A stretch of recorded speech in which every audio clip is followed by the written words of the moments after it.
It's a good bounce back win for us today. I thought we started the game with the right tone on the defensive end. And so that was Everyone thought the drama was finally over once Team USA returned from Paris with the gold medal. On the surface, it looked like mission accomplished. But behind closed doors, the real story was only just reaching its climax. And now, the final domino has fallen. After months of scrutiny, backlash, and growing accusations of sabotage, the head coach of Team USA, Cheryl Reeve, is officially out. The carefully worded press release will frame it as a contract ending or a mutual decision. But the timing tells a far more uncomfortable story. This wasn't a routine transition. This was the aftermath of a power struggle that spiraled out of control. The decision to leave Caitlin Clark at home didn't just cost Team USA millions of potential views and untold revenue, it may have ultimately cost the coach her position. To understand why this departure is such a bombshell, you have to rewind to the moment everything ignited. It started with a roster announcement that stunned the sports world. When the 2024 Olympic team list dropped, one name was glaringly absent: Caitlin Clark. To fans, this wasn't just surprising, it felt intentional.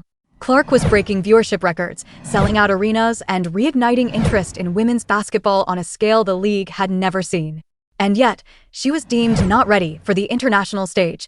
The backlash was immediate and ferocious. Fans accused the selection committee of blatant gatekeeping, and attention quickly narrowed to one central figure: head coach Cheryl Reeve. Almost overnight, the narrative shifted from basketball strategy to personal motive. Online sleuths and insiders began questioning whether this was less about fit and more about resentment.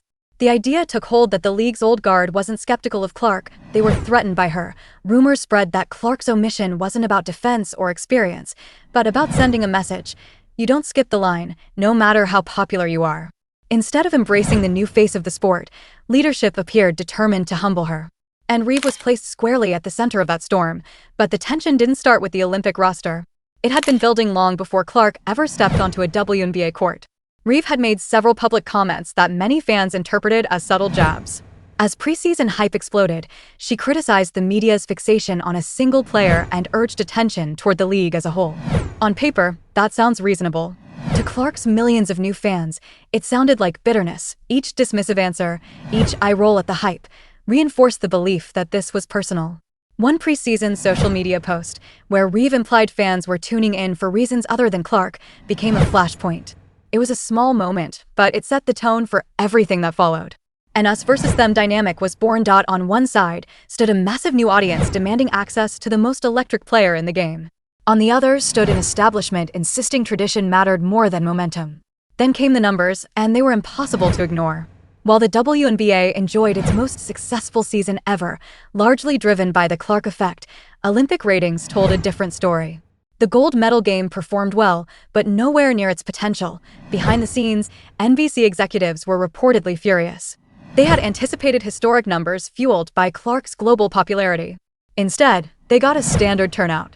Team USA won the medal, but lost the optics battle. The argument of basketball reasons began to unravel when fans examined the games themselves.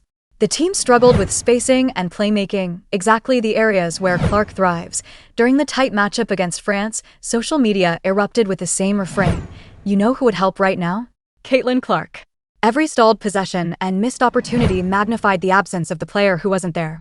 Her shadow loomed larger than anyone on the floor. When reporters pressed the issue, Reeve didn't de-escalate. She pushed back hard, calling criticism fictional and claiming she was taking bullets for the organization. In doing so, she made herself the face of the snub.